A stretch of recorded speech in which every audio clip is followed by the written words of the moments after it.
In today's video, I'm going to teach you how to mix your kick and bass in Soundtrap. By the end, you'll have a tight, clear low end where the kick punches through and the bass supports it without getting in the way.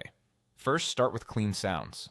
Pick a kick that's short and punchy with a tight tail so it doesn't blur into the bass. If the kick rings out too long, shorten the sample or adjust the envelope so it snaps and gets out of the way. For the bass, choose a tone that complements your kick. Sub-heavy if your kick has more mid-punch, or more mid-focused if your kick is deep. Now loop a simple section with just the kick and bass playing together. This early loop makes it easy to hear conflicts before the mix gets crowded. If you can already hear mud or masking, that's a sign you chose sounds that need a little shaping. Next, set your levels before touching any effects.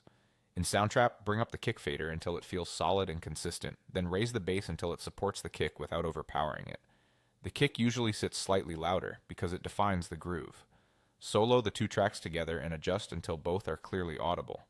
Toggle solo on and off to make sure the balance still feels right in the context of the rest of the track. Small fader moves here make a big difference, so take your time and listen for a stable, even low end. Now use EQ to avoid frequency clashing. Click the FX button on each track and add an EQ. On the kick, a gentle boost somewhere between 50 and 100 Hz can add low end punch. If it sounds boxy, try a cut around 200 to 400 Hz to clear muddiness. For a bit more definition, a subtle boost in the 2 to 5 kHz range can enhance the click, helping it cut through.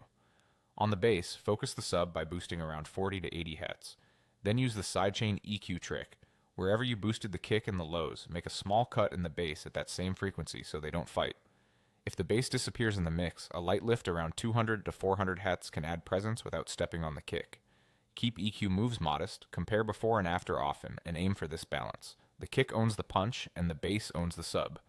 With clean sounds, smart levels, and targeted EQ, your kick and bass will lock together and drive the track with power and clarity.